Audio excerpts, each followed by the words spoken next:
Hi friends, welcome back to my channel. இன்றைக்கி நம்ம சேனலில் பார்த்திங்கன்னா நம்ம வந்து சர்க்கரைவள்ளி கிழங்கு அப்படின்னா ஸ்வீட் பொட்டேட்டோ வச்சு தான் நம்ம வந்து ஒரு சப்பாத்தி வந்து பண்ண போகிறோம்.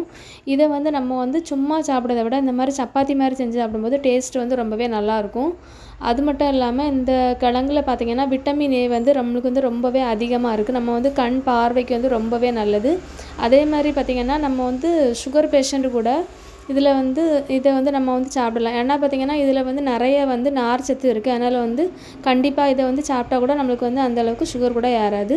இப்போ நான் அன்றைக்கி பார்த்திங்கன்னா ஒரு மீடியம் சைஸில் ஒரு கிழங்கு எடுத்துகிட்டு நல்லா வாஷ் பண்ணி எடுத்துகிட்டு கட் பண்ணிவிட்டு பார்த்திங்கன்னா 1 கப் அளவுக்கு தண்ணி வச்சுட்டு இதில் வந்து கொஞ்சமாக சால்ட்டு போட்டுட்டு ஒரு 4 விசில் அடித்து எடுத்துடுங்க.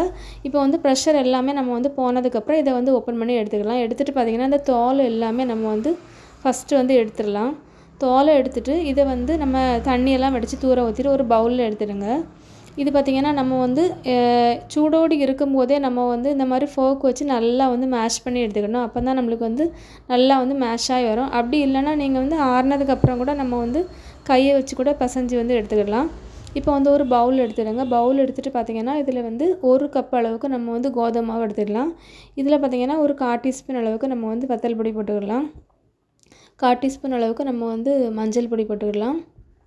இது கூடவே பார்த்திங்கன்னா நம்ம வந்து ஒரு 1/4 டீஸ்பூன் அளவுக்கு மிளகு பொடி, 1/4 டீஸ்பூன் அளவுக்கு நம்ம வந்து கரம் மசாலா, அதுக்கப்புறம் பார்த்திங்கன்னா ஒரு 1/4 டீஸ்பூன் அளவுக்கு நம்ம வந்து ஜீரகப்பொடி, இது எல்லாமே போட்டுட்டு பார்த்திங்கன்னா இதில் வந்து ஒரு டீஸ்பூன் அளவுக்கு நம்ம வந்து ஓமத்தை பார்த்திங்கன்னா நம்ம வந்து கையில் வச்சு லைட்டாக வந்து க்ரஷ் பண்ணி போட்டுக்கிடலாம். அப்படி பண்ணும்போது வந்து பார்த்திங்கன்னா அந்த ஃப்ளேவர் வந்து நமக்கு வந்து நல்லா வந்து வரும். நீங்கள் வந்து இந்த ஓமத்துக்கு பதிலாக வந்து நம்ம வந்து ஜீரகம் கூட எடுத்துக்கிடலாம். அதை கூட நல்லா வந்து க்ரஷ் பண்ணிவிட்டு இந்த மாதிரி போட்டுக்கிடலாம். இதுக்கப்புறம் பார்த்திங்கன்னா கொஞ்சமாக மல்லிக்கீரை அதையும் வந்து கட் பண்ணி போட்டுக்கிடலாம். இதில் பார்த்திங்கன்னா ஒரு சின்ன துண்டு நான் வந்து இஞ்சி எடுத்துருக்கேன். இஞ்சி எடுத்துகிட்டு இந்த மாதிரி லைட்டாக வந்து துருவி போட்டுவிடுங்க. துருவி போட விருப்பம் இல்லாட்டி நீங்கள் வந்து லைட்டாக வந்து இடித்து கூட போட்டுக்கலாம். இப்போ வந்து நம்ம வந்து சால்ட்டு போட்டுக்கலாம். சால்ட்டு போட்டுட்டு பார்த்திங்கன்னா ஃபஸ்ட்டு தண்ணி எதுவுமே நம்ம வந்து ஊற்றக்கூடாது. அந்த உப்பு அப்புறம் பார்த்திங்கன்னா நம்ம போட்டிருக்கக்கூடிய மசாலா எல்லாமே வந்து நல்லா வந்து மிக்ஸ் ஆகணும். அதுக்காக தண்ணி எதுவுமே நம்ம வந்து ஊற்றுறதுக்கு முன்னாடி மிக்ஸ் பண்ணி எடுத்துடுங்க. இப்போ வந்து நம்ம வந்து கிழங்கு வந்து நல்லா வந்து மேஷ் பண்ணி எடுத்து வச்சுருக்கோம். அதையும் வந்து இது கூடவே போட்டுக்கிடலாம். நம்ம வந்து ஃபஸ்ட்டு தண்ணி ஆட் பண்ணக்கூடாது. ஏன்னா பார்த்திங்கன்னா நம்ம வந்து கிழங்கு வந்து வேக வைக்கும்போது தண்ணி வந்து ஆட் பண்ணியிருப்போம். அதில் வந்து கொஞ்சம் வந்து நமக்கு வந்து தண்ணி வந்து இருக்கும். அதனால் ஃபஸ்ட்டு வந்து நம்ம வந்து எல்லாம் அந்த மாவு கிழங்கு எல்லாமே மிக்ஸ் ஆகி வரணும். அந்த மாதிரி பண்ணிக்கிட்டு அதுக்கப்புறம் நம்ம வந்து கொஞ்சமாக தண்ணி ஊற்றி நல்லா வந்து பிசைய ஆரம்பிச்சிடலாம். அப்படின்னா தான் நமக்கு வந்து கரெக்டாக தெரியும். இந்த மாவு பார்த்திங்கன்னா கொஞ்சம் ரொம்ப வந்து பூரி மாவுக்கு பிசைகிற மாதிரி ரொம்ப டைட்டாக பிசையக்கூடாது. கொஞ்சம் லூஸாக இருந்தால் தான் நம்ம வந்து சப்பாத்தி வந்து தேய்ச்சி எடுக்கும்போது நமக்கு வந்து நல்லா ஷேப்பாக நம்மளுக்கு வந்து கிடைக்கும். இப்போ இதில் பார்த்திங்கன்னா 1 டீஸ்பூன் அளவுக்கு நான் வந்து தேங்காய் எண்ணெய் ஊற்றிருக்கேன். நீங்கள் வந்து என்ன ஆயில் யூஸ் பண்ணுறீங்களோ அதை யூஸ் பண்ணிவிடுங்க. இப்போ வந்து நம்ம வந்து இதுலேருந்து ஒரு பால் சைஸில் எடுத்துக்கிடலாம். ஃபஸ்ட்டு வந்து எல்லாத்தையுமே உருட்டி வச்சுட்டு கூட நம்ம வந்து சப்பாத்தி வந்து தேய்க்க ஆரம்பிக்கலாம். இதுக்கு பார்த்திங்கன்னா நம்ம சைடிஷ் எதுவுமே நமக்கு வந்து தேவையில்லை. அப்படியே கூட சாப்பிட்டாலும் நல்லா தான் இருக்கும். இப்போ வந்து ஒரு பால்லேருந்து நம்ம வந்து எடுத்துக்கிடலாம். எடுத்துகிட்டு பார்த்திங்கன்னா இதில் வந்து கொஞ்சமாக வந்து இந்த மாதிரி மாவு போட்டுவிடுங்க. மாவு போட்டுட்டு பார்த்திங்கன்னா நம்ம வந்து இதை வந்து சப்பாத்தி மாதிரி தேய்ச்சி எடுத்துக்கிடலாம். இது பார்த்திங்கன்னா சப்பாத்தி வந்து அந்தளவுக்கு நமக்கு வந்து இனிப்பாக இருக்கும் அந்த மாதிரிலாம் எதுவுமே இல்லை. அந்த லைட்டாக அந்த ஸ்வீட்னஸ் இருக்கும், அவ்வளோதான். ஆனால் இந்த மாதிரி நம்ம வந்து தனியாக சாப்பிட்றத விட சப்பாத்தி கூட சாப்பிடும்போது வந்து நமக்கு வந்து சாப்பிடாதவங்க கூட இதை வந்து சாப்பிடுவாங்க. அதனால் வந்து இந்த மாதிரி சப்பாத்தி மாதிரி தேய்ச்சி வந்து ட்ரை பண்ணி பாருங்கள், சூப்பராக இருந்துச்சு. இப்போ வந்து நம்ம வந்து சப்பாத்தி எல்லாமே தேய்ச்சிட்டு பார்த்திங்கன்னா இப்போ வந்து அடுப்பில் வந்து போட்டுவிடலாம்.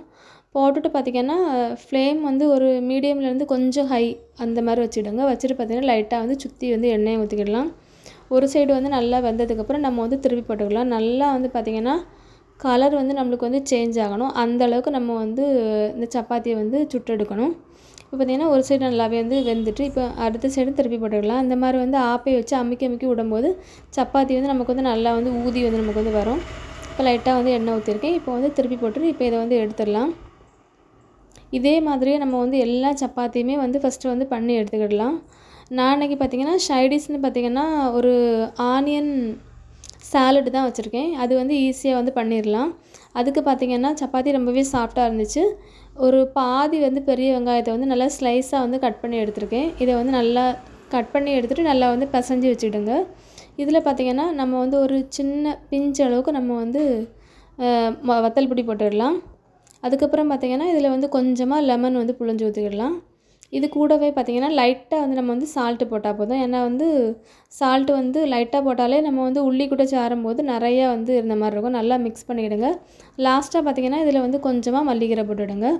இப்போ வந்து இந்த சைடிஷ் இல்லாமல் கூட சாப்பிட்டாலுமே நல்லா தான் இருக்கும். கண்டிப்பாக இதை வந்து ட்ரை பண்ணி பாருங்கள். நிறைய வந்து இந்த ஸ்வீட் பொட்டேட்டோவில் பார்த்திங்கன்னா சத்து வந்து நிறையா நம்மளுக்கு வந்திருக்கு. அதனால் கண்டிப்பாக இதை வந்து வீட்டில் வந்து ட்ரை பண்ணி பாருங்கள். இந்த வீடியோ உங்களுக்கு பிடிச்சிருந்துச்சுன்னா லைக் பண்ணுங்கள், ஷேர் பண்ணுங்கள், கமெண்ட் பண்ணுங்கள், சப்ஸ்கிரைப் பண்ணுங்கள். தேங்க்ஸ் ஃபார் வாட்சிங்.